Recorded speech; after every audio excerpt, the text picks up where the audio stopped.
नमस्कार दोस्तों, मैं फिरोज खान आप सभी का स्वागत करता हूं स्वास्थ्य और सेहत से जुड़े हमारे खास कार्यक्रम मेडिटॉक्स। दोस्तों, हमारे शरीर का महत्वपूर्ण अंग है हृदय। हृदय की जरा सी परेशानी, छोटी सी परेशानी पूरे शरीर पर डालती है विपरीत प्रभाव। क्या होते हैं हृदय रोग, कब इनकी जरूरत पड़ती है सर्जरी की, इन सभी बातों के जवाब देने के लिए और चर्चा करने के लिए हमारे प्रोग्राम में मौजूद हैं वरिष्ठ हृदय रोग चिकित्सक के और सीनियर कार्डियक सर्जन अजीत पाना जी। स्वागत करते हैं अजीत पाना जी का। डॉक्टर साहब नमस्कार। डॉक्टर साहब कहते हैं कि हृदय कंट्रोल करता है पूरे शरीर को, लेकिन हृदय की बीमारियां बहुत बढ़ रही है जिसने लाइफ को कंट्रोल कर लिया है। तो हृदय की बीमारियां बढ़ने के कारण क्या हैं और इसको किस तरह पहचाना जा सकता है? देखिए, बड़ा ही उचित क्वेश्चन है आपका कि आज की तारीख में अगर हम माने तो हिंदुस्तान में हृदय की बीमारियां बहुत तेजी से बढ़ रही हैं और ये सिर्फ शहरों में या विकसित एरिया में सिर्फ नहीं रुक के रह गया है। हृदय की बीमारियां उतनी तेजी से गांव में बढ़ रही हैं। जब हम आजाद हुए थे तो आप ये माने कि अगर 1000 में किसी एक व्यक्ति को गांव में बीमारी होती थी तो आज की तारीख में 1000 में 8 से 9 व्यक्तियों को गांव में भी ये बीमारी हो रही है।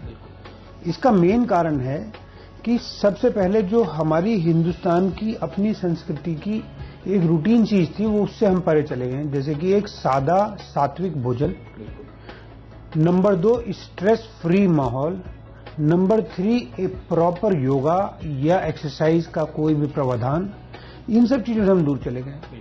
आज आप माने कि शहर तो छोड़िए, एक छोटा कस्बा गांव में अगर कोई व्यक्ति 1 किलोमीटर दूर भी जाना चाहता है तो वो पैदल चल के नहीं जाएगा, अपने काम से वो मोटरसाइकिल स्कूटर लेके जाएगा, साइकिल नहीं चलाएगा।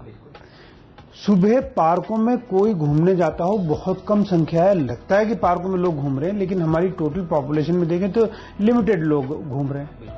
तो ये तो है हमारे चारों तरफ के जो चीजें हमें प्रभाव कर रही हैं, हमारे हृदय की बीमारियों को बढ़ा रही है। उसके अलावा हम इंडियन जो है, हिंदुस्तानी लोग वैसे ही हृदय की बीमारियों के लिए काफी ज्यादा हमको ज्यादा संभावनाएं बीमारियां होने की।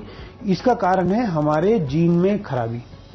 उस जीन की खराबी से क्या है, आपने देखा होगा ज्यादातर हिंदुस्तानी पेट से मोटा होता है, विदेशियों की तरह गर्दन से लेकर सारे शरीर में मोटा नहीं होता, पेट मोटा हो जाता है। इसको सेंट्रल ओबेसिटी कहते हैं।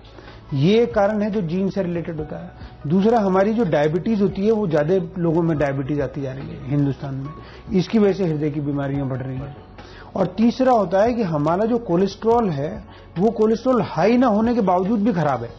बहुत सारे ऐसे लोग होंगे जिनका कोलेस्ट्रॉल हाई नहीं होगा, वो कहेंगे मेरा कोलेस्ट्रॉल तो नॉर्मल है, लेकिन वो नॉर्मल नहीं है। उनके कोलेस्ट्रॉल में अनुपात गड़बड़ है कि अच्छा कोलेस्ट्रॉल कम है और खराब कोलेस्ट्रॉल ज्यादा है। तो इन सब कॉम्बिनेशन को लेके जेनेटिकली हम पहले से प्रोन थे बीमारियों के लिए। ऊपर से जो हिंदुस्तान की पुरानी प्रथाओं की वजह से हम बचे हुए थे कि हम व्यायाम करते थे, अच्छा भोजन करते थे, कम स्ट्रेस रखते थे और खूब पैदल चलते थे, वो सब बंद हो गया। तो और वेस्टर्न कल्चर आ गई शहरों में। बच्चे देखिए आप, ओबेसिटी आजकल बच्चों में मिलने लगी। क्यों? क्योंकि वो सब पिज्जा बर्गर ये सब चीजें खाने लगे, हरे पत्ते की सब्जी कोई खाना नहीं चाहता, तो बीमारी बहुत तेजी से बढ़ रही है, यंग पॉपुलेशन आ रही है। बड़ा इंपॉर्टेंट है आपको ये जानना कि स्मोकिंग वेस्टर्न वर्ल्ड में, स्पेशली अमेरिका में, बहुत तेजी से नीचे जा रही है, बहुत तेजी से नीचे जा रही है। वहां पे लोग स्मोकिंग छोड़ के चले जा रहे हैं और हिंदुस्तान में उतनी तेजी से स्मोकिंग ऊपर जा रही है, बढ़ रही है। हाँ, पहले हिंदुस्तान में बहुत कम महिलाएं धूम्रपान करती थी, अब महिलाओं में धूम्रपान हिंदुस्तान में बहुत ही तेजी से ऊपर जा रहा है और स्पेशली शहरी यंग कल्चर में। तो ये सारे चीजें मिलकर हृदय की बीमारियों को बढ़ा रही है। डॉक्टर साहब, जैसा कि आपने बताया कि सारा वातावरण या सारे जीवन शैली के अनुरूप ना होकर हम हृदय रोग की तरफ बढ़ रहे हैं। पहले चीज बात करते हैं, हमारे दर्शक ही जानना चाहते हैं, हमेशा वो लक्षणों में हमेशा एक कंफ्यूजन रहता है कि क्या ये लक्षण हार्ट डिजीज के हैं, कोई इसे गैस्ट्रिक बोलता है, कोई एसिडिटी प्रॉब्लम बोलता है। स्पेसिफिकली अगर बात करें तो ऐसे कौन से लक्षण हैं जो ये डिनोट करते हैं कि you are going in the wrong side of heart disease? देखिए, सबसे इंपॉर्टेंट है फिरोज जी कि ये समझना कि गैस की बीमारी, हाँ, मेरे पास जितने मरीज आते हैं ऑपरेशन कराने में, उनमें 50% मरीजों को ये कहना होता है कि साहब हमें तो पता ही नहीं था, हमें तो गैस की बीमारी लग रही थी। वो कंफ्यूज रहता है। हाँ, तो आप ये माने कि एक गैस की बीमारी होती है, गैस की बीमारी, मैं ये नहीं कह रहा गैस की बीमारी नहीं होती, लेकिन किसी व्यक्ति को अगर वो गैस की बीमारी रूटीन से ज्यादा लगती है और स्पेशली ऐसे व्यक्ति जो खाना खाने के बाद उसको लगता है कि मेरे पेट में भारीपन हो गया है और डकारें आ रही हैं और गैस का प्रभाव पेट के निचले हिस्से पे जोर से पड़ रहा है, तो ये हार्ट की प्रॉब्लम हो सकती है। पक्का नहीं है बट हो सकती है। तो इसलिए उसको गैस ना समझ के एक बार डॉक्टर से सलाह लेके जांच कराने में कोई नुकसान नहीं है।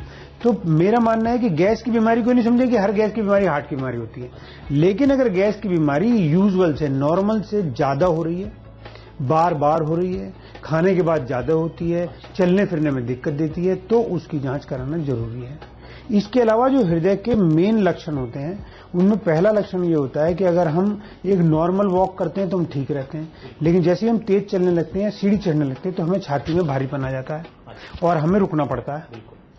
उसके रुकने के बाद थोड़ी देर में ठीक हो जाता है, फिर हम चलने लगते हैं। तो ये लक्षण भी हृदय की नसों के ब्लॉक का वो एक कारण हो सकता है, एक लक्षण हो सकता है। उसके अलावा अगर हम एक रूटीन काम करते थे उसमें हमें थकान नहीं होती थी और आजकल हमें लगता है कि हम जो पहले काम आराम से कर लेते थे उसमें थकान होने लगी है, तो इसका मतलब है कि हो सकता है हमें ब्लड प्रेशर या कोई और हृदय की बीमारी हो गई है।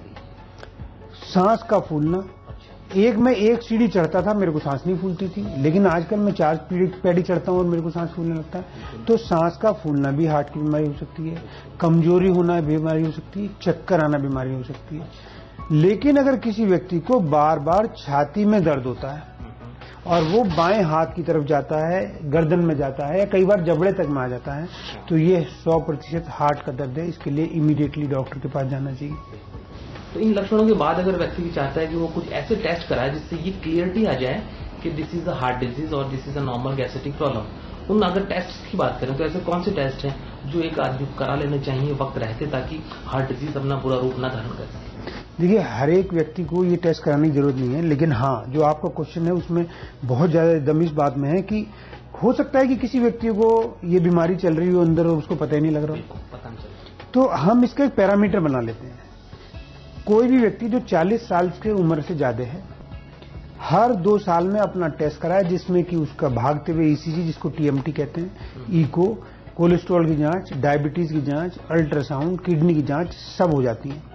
इसको कार्डियक चेक कहते हैं, बहुत ही सस्ता वो टेस्ट है, कार्डियक टेस्ट। तो उससे उसको एक जानकारी मिल जाएगी कि मेरे को हार्ट की कोई बीमारी तो नहीं चल रही है, और हर 2 साल में उसको रिपीट कर देना चाहिए। 50-55 साल की उम्र क्रॉस कर जाए तो फिर उसको हर साल करना चाहिए। लेकिन अगर किसी व्यक्ति को डायबिटीज है या किसी व्यक्ति के परिवार में हृदय की रोग की बीमारी से किसी की मृत्यु हो चुकी है, माँ बाप की, तो उसको एज की परवाह नहीं करनी है। उसको यंग एज से 30 साल से 35 साल से